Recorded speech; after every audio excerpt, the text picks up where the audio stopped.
Blessed be Jesus Christ.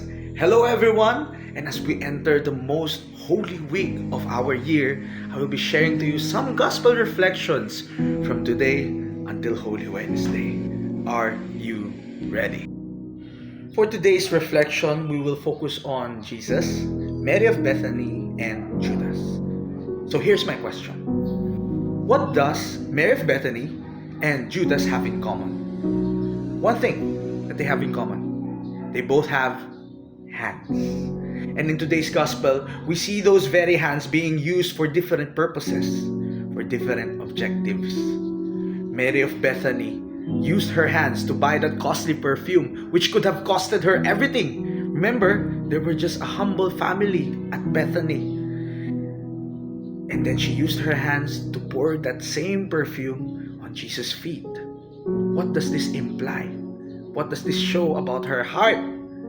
Mary of Bethany is showing her love, her adoration, her worship to our Lord. In short, she used her hands to show love and worship to Jesus.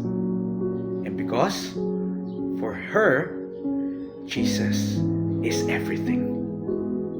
Jesus is everything. And then we go to Judas, who, upon learning about the costly perfume, nagreklamo. Okay? Binanggit yan ni St. John in the Gospel. Nagreklamo si Judas because sana ginamit daw para sa mga mahirap. But what does St. John tell in the Gospel? Judas wasn't really talking about the poor. He doesn't really care about the poor. Why? Nagreklamo siya dahil isa siyang mangungupit.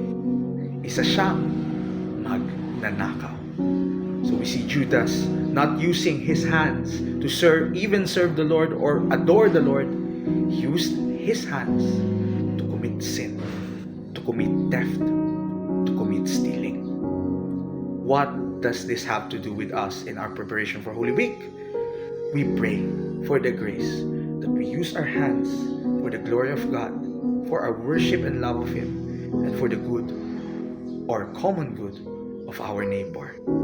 St. John Chrysostom said, "We were given hands so we can stretch them out in prayer. But if we are not careful, we would stretch them out in greed." God bless you.